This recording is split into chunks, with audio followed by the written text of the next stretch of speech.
नमस्कार, आप देख रहे हैं न्यूज़ वन इंडिया। मैं हूं आपके साथ सृष्टि पांडे। कोरोना वॉरियर लाइव में आज हमारे साथ जुड़ रहे हैं सुरेश प्रसाद मेहता, जो प्रगति बाल विकास योजना के बिहार कोऑर्डिनेटर हैं। आपको बता दें कि जिन्होंने कोरोना काल में मजबूरों की मदद बढ़ चढ़ कर की है। जाहिर तौर पर इस कोरोना काल में हमने सिर्फ सरकार, प्रशासन, पुलिस, डॉक्टर्स ही नहीं बल्कि तमाम ऐसे समाज सेवी रहे जो दुनिया के सामने आए, अपने देश के लोगों के लिए, अपने राज्य के लोगों के लिए वो मदद का हाथ बढ़ाते हुए दिखाई दिए। तमाम मजबूर लोगों को, जो मजदूर थे, जो पैदल चल रहे थे, उन सभी की मदद की। जो लोग भूखे थे उन सभी के लिए उन्होंने अपना हाथ आगे बढ़ाया। अपनी जान पर खेलकर वो भी सामने आए और लोगों की सुरक्षा करने का बीड़ा उठाया। तो आज इसी तरीके के समाज सेवी हमारे साथ में जुड़ेंगे। कोरोना वॉरियर्स में इन तमाम लोगों से हम आपकी मुलाकात करवाते हैं ताकि आप समझ पाएं कि कोरोना काल में लॉकडाउन के दौरान जिस तरीके से आप सभी अपने घरों में बंद रहे और अपने आप को महफूज रखने की कोशिश सभी ने की, और इसी बीच सिर्फ मीडिया नहीं, डॉक्टर्स नहीं, सरकार नहीं, प्रशासन नहीं, सभी ने मिलकर लोगों को बचाने की कोशिश की। और ऐसे में ही तमाम समाज सेवी रहे जो सामने आए, बढ़ चढ़कर जिन्होंने हिस्सा लिया, एक कदम बढ़ाने की कोशिश की, लोगों को जागरूक करने की कोशिश की, मास्क बांटे, सैनिटाइजर बांटे, लोगों को खाना दिया, जो लोग भूखे थे चप्पलें दी। तो जाहिर तौर पर इन लोगों का भी बहुत बड़ा योगदान है, क्योंकि ऐसे समय पर जब ऐसे 10 हाथ सामने आते हैं तो सरकार की भी बड़ी मदद होती है, प्रशासन की मदद होती है और आम लोगों की दुआएं भी बहुत लगती हैं।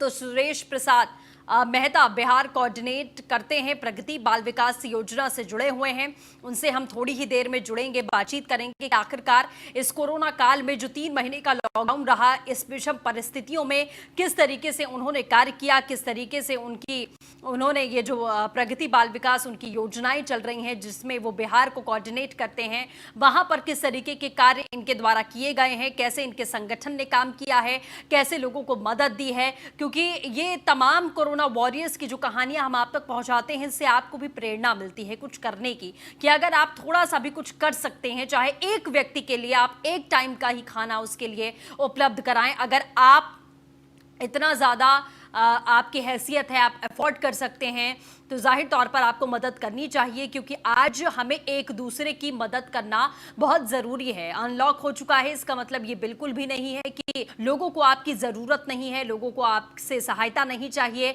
आज भी ऐसे हज़ारों लाखों लोग हैं जिन्हें खाने के लिए खाना नहीं मिल रहा है, जिनके रोज़गार ख़त्म हो चुके हैं। वो तमाम मजदूर वर्ग जो दिल्ली से, बिहार से, अलग अलग इलाकों से अपने अपने घरों को गया है, चाहे बिहार गया हो, यूपी गया हो या किसी भी ज़िले राज्य में गया हो, उन सभी को अभी ज़रूरत है आपकी मदद की। तो ये कहानियाँ, ये जो लाइव कोरोना वॉरियर हम आपके सामने लोगों को लेकर आते हैं, उनकी जो उन्होंने अभी तक किया है इस कोरोना काल में, वो दिखाने का मकसद सिर्फ यही होता है कि आपको भी उससे कुछ प्रेरणा मिले, आपको भी समझ में आए कि सिर्फ सरकार, प्रशासन और पुलिस, डॉक्टर्स, मीडिया ही नहीं बल्कि तमाम ऐसे भी लोग हैं समाजसेवी संगठन से जुड़े हुए जो इस तरीके से लोगों की मदद करने के लिए तत्पर रहते हैं।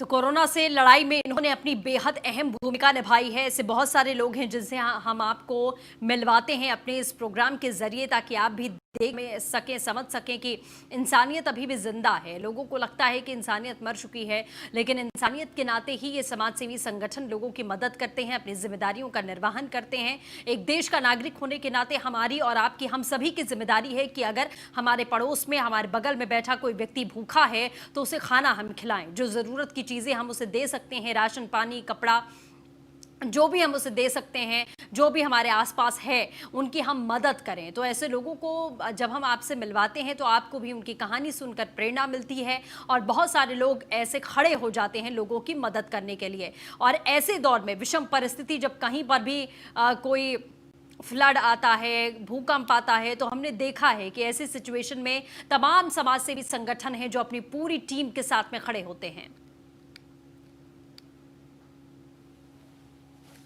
चलिए, सुरेश प्रसाद मेहता जी हमारे साथ में जुड़ चुके हैं। सुरेश जी, आपका बहुत स्वागत है न्यूज़ वन इंडिया पर। कोरोना वॉरियर लाइव में ये एक खास प्रोग्राम है जिसके जरिए हम लोगों तक, आप जैसे लोगों की जो आपने काम किया है इस कोरोना काल में, कैसे आपने लोगों की मदद की है, ये तमाम चीजें हम साझा करने की कोशिश करते हैं। सुरेश जी, तो आपसे ही जानना चाहेंगे कि आप जिस संगठन से जुड़े हुए हैं, प्रगति बाल विकास योजना जो आपकी चल रही है, वो आप बिहार से कोऑर्डिनेट करते हैं। हम समझना चाहेंगे कि क्या योजना है, किस तरीके से आप लोगों की मदद करते हैं इससे। प्रगति योजना एक एनजीओ है जी जो सामाजिक हम लोग चला रहे हैं जी। और इनका उद्देश्य से जो प्रगति बाल विकास योजना पर विद्यालय बाल बच्चों को जो शिक्षा के प्रति जागरूक करता है हमारी विद्यालय जी। बाल विवाह, दहेज प्रताप, और जब से लॉकडाउन हुआ है भारत में जी। उस दिन से हम गरीब के बीच में जाके सेवा देते हैं। मजा आता है समाज काम करने में जी। अब बहुत बहुत धन्यवाद। अब आज मैं न्यूज़ इंडिया में मेरा स्वागत हुआ है, मैं भी आपका स्वागत करता हूँ। बिल्कुल सुरेश जी, देखिए बहुत ज़रूरी होता है कि आप जैसे लोगों को सामने लाना और लोगों को समझाना कि आखिरकार इस कोरोना काल में तमाम ऐसे समाज सेवी संगठन हैं जो लोगों की मदद कर रहे हैं, लोगों को जागरूक करने का काम कर रहे हैं। तो जाहिर तौर पर हम आपसे समझना चाहेंगे कि किस तरीके से आप घर घर जाकर या बच्चों के लिए आपने काम किया और लोगों को समझाने की कोशिश की, ये किस तरीके से आपने इम्प्लीमेंट किया? हम लोग जो काम करते हैं, जब से लॉकडाउन हुआ है तो सोशल डिस्टेंसिंग का पालन करते हुए समझाते भी हैं। और जो रूरल क्षेत्र में गरीब लोग हैं, ज्यादातर गरीब लोगों के साथ हमारी बातचीत होती है जी। यहाँ के जितने भी रूरल एरिया है उसमें समझाना भी मुश्किल होता है, फिर भी हम लोग जागरूक करते हैं, उन लोग को समझाते हैं कोरोना वायरस क्या है, एक पूरा विश्व जो जूझ रहा है। हम चाहते हैं कि हमारे समाज का कोरोना वायरस से बचाव हो, देश का भी और हमारा समाज का भी। बिल्कुल जाहिर तौर पर। और जिस तरीके से आपने लोगों को जागरूक करने की कोशिश की, आपने काम किया, अभी जो सिचुएशन हमारे सामने है, चाहे वो बिहार की बात कर लें, यूपी की बात कर लें, पूरे देश की बात कर लें, केसेस लगातार बढ़ते जा रहे हैं और लोगों में जागरूकता की कमी बहुत ज़्यादा है। लोग बहुत बेफिक्र होकर जी रहे हैं कि नहीं, सब कुछ अब ठीक हो गया है, अनलॉक हो गया है, तो सोशल डिस्टेंसिंग की धज्जियां भी उड़ाई जा रही हैं। तो ऐसे में कहीं ना कहीं अब आप लोगों की ही बहुत ज़्यादा ज़रूरत है कि पुलिस प्रशासन के साथ साथ जो समाज सेवी संगठन इस लॉकडाउन में लगातार जूझते रहे हैं, अभी उनकी भी बहुत ज़रूरत है लोगों को जागरूक करने के लिए।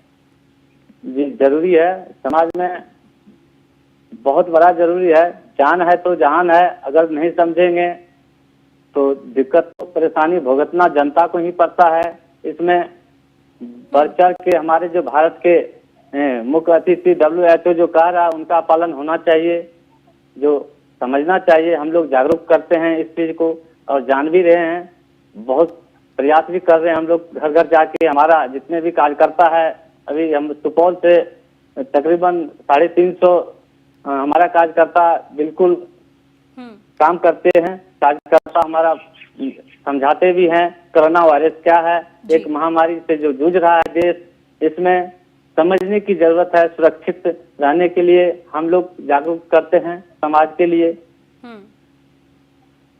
बिल्कुल जाहिर तौर पर। सुरेश जी, आप आगे किस तरीके से आप लोगों ने अपनी रणनीति बनाई है, क्योंकि अभी आप लोगों के लिए काम बहुत बाकी है, किस तरीके से आप आगे बढ़ेंगे, कैसे लोगों के लिए आप काम करेंगे, कैसे योजना आप बना रहे हैं?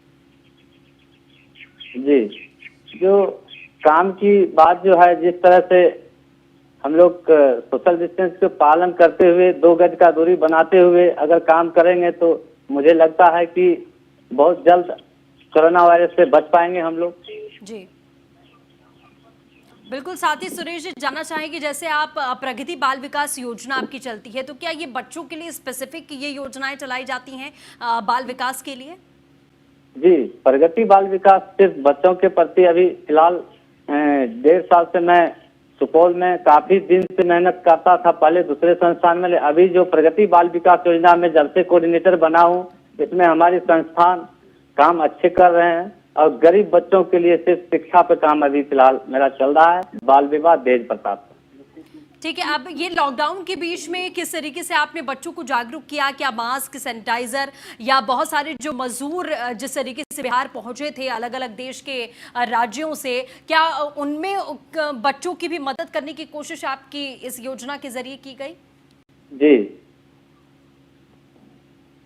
हैंड वॉश, साबुन और सैनिटाइजर का जो संस्था वितरण करवाए हैं, उससे बच्चे के साथ साथ ग्रामीण को भी, जो निस्सहाय व्यक्ति होते हैं उनको भी समझाते हुए कोरोना वायरस से हम लोग कैसे काम चलाना है जानकारी 15 तारीख तक पूरी जानकारी देंगे।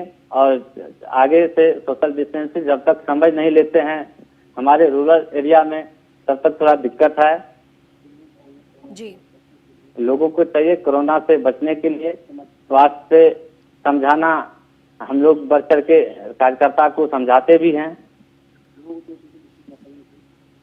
बिल्कुल, जाहिर तौर पर अब आगे बच्चों के लिए कैसी योजनाएं आपकी बन रही हैं? क्योंकि जो गरीब एरिया के बच्चे हैं, स्लम्स के बच्चे हैं, उनके लिए भी बहुत दिक्कतों का इस समय सिचुएशन है, क्योंकि सेफ्टी के साथ नहीं रहते हैं, कोई हाइजीन नहीं होता है। उन सारी चीज़ों के लिए आप कैसे काम कर रहे हैं? हम लोग सिस्टम तैयार कर दिए हैं। जिस तरह हमारे 20 बच्चों को मुफ्त शिक्षा दे रही है प्रगति बाल विद्यालय, उसका समझाते हुए कार्यालय में मीटिंग भी लिए हुए हैं कि बच्चों को जो शिक्षा पे काम हो रहा है वो किस तरह होना चाहिए, सारी चीज हमारे कोऑर्डिनेटर तैयार हो चुका है। अब इंतजार है 15 तारीख के बाद। विद्यालय अगर रूरल एरिया में अभी बंद है, तो जब स्टार्ट होंगे तो हमारा भी संस्था काम पुरजोर कोशिश करके काम करेगी। बिल्कुल सुरेश जी, आपका क्या मानना है बच्चों के लिए? क्या आपको लगता है ऐसे समय पर स्कूल खोलना चाहिए? क्योंकि अभी तो लॉकडाउन बढ़ाने की मांग चारों तरफ से हो रही है, क्योंकि बच्चे नहीं समझ पाएंगे कि उन्हें कैसे प्रिकॉशन लेना है। जब बड़े नहीं समझ पा रहे हैं हमारे देश में, तो हम बच्चों से कैसे उम्मीद कर सकते हैं? हम चौथे नंबर पर आ चुके हैं। ये बहुत ज्यादा कठिन परिस्थिति है। अभी आईसीएमआर ये बोल रहा है कि हम तीसरी स्टेज में नहीं आए हैं, लेकिन वो दिन दूर नहीं है जैसे लाखों में आंकड़े बढ़ रहे हैं कि कभी भी हम तीसरी स्टेज में आ सकते हैं। जी, इस महामारी से समझने के लिए तो लोगों को जागरूक होना पड़ेगा। और शिक्षा, बच्चों किस तरह पढ़ाई, अगर शिक्षा वंचित हो जाते हैं एक आध साल तो बच्चा सब थोड़ा सा दिक्कत परेशानी हो रही है।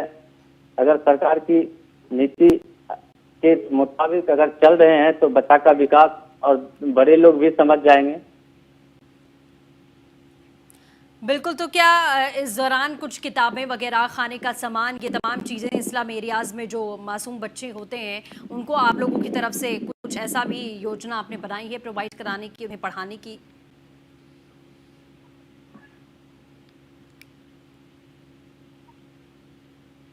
सुरेश जी? जी, सुन पा रहे हैं।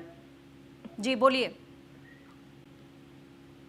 बच्चों को जो शिक्षा, बच्चों को लिए जो कार्यत जागरूक सबसे ज्यादा है, जागरूक करना। कोरोना वायरस जागरूक करने के बाद ही हमारे बच्चे का भी विकास होगा, देश का भी बचाव होगा।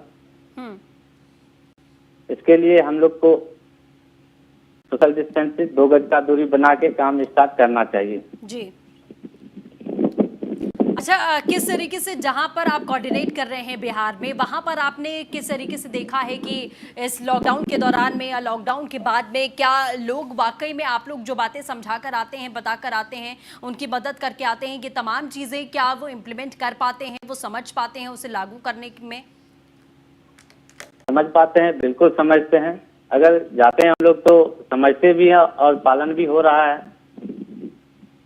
जी, और समझना जरूरी है। जाहिर तौर पर समझना भी ज़रूरी है। और जिस तरीके से आप लोग अपने संगठन के ज़रिए लोगों को प्रेरित कर रहे हैं, हम आपसे ये भी जानना चाहेंगे कि आखिरकार जो समाज सेवी संगठन हैं वो दिन रात काम करते हैं लोगों को जागरूक करने के लिए। आगे क्या कुछ आप कहना चाहेंगे उन लोगों को जो कहीं ना कहीं ये सोचते हैं कि हाँ, क्या मदद करना, क्या नहीं करना, या बहुत सारे लोग इन्हीं चीज़ों से हैरान परेशान रहते हैं कि हम लॉकडाउन है, घर में बंद हैं, कुछ कर नहीं पा रहे हैं, लेकिन बहुत सारे लोग ऐसे भी हैं जो अपने ही खर्चे से लोगों की मदद करते हैं इन तमाम योजनाओं के जरिए? जी, इसमें तो सामाजिक कार्यकर्ता को मदद करना एक दूसरे का बहुत बड़ा लिखा हुआ है कि अगर कर भला तो हो भला। जी, करना चाहिए। भेदभाव नहीं होना चाहिए। कोरोना से बस दूरी बना के रखना है लोगों को। यही संविधान से चलेंगे तो भारत में हम लोग विकास भी करेंगे। जो हमारा बिहार है, बिहार अभी शिक्षा से थोड़ा, जहाँ रूरल एरिया है उस जगह बहुत सारे हम लोग सर्वे किए हैं, जहाँ शिक्षा नहीं पहुंच पा रही है, हम लोग संगठन बना के उस जगह शिक्षा पहुंचाने का काम करते हैं। बिल्कुल सुरेश जी, चलिए आप हमारे साथ जुड़े, आपका बहुत बहुत शुक्रिया और बहुत बहुत बधाई आपको। जिस तरीके से आपका संगठन काम कर रहा है, आप काम कर रहे हैं लोगों को जागरूक करने का, लोगों तक मदद पहुंचाने के लिए, जाहिर तौर पर कहीं ना कहीं बहुत बड़ी बात।